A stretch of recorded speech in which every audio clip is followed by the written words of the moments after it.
We are challenging nature itself. That's grandiose about it, and we have to accept that it is much stronger than we are.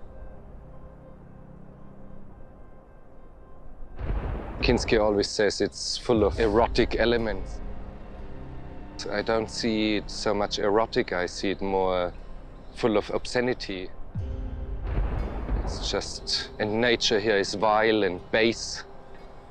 I wouldn't see anything erotical here. I would see fornication and asphyxiation and choking and fighting for survival and growing and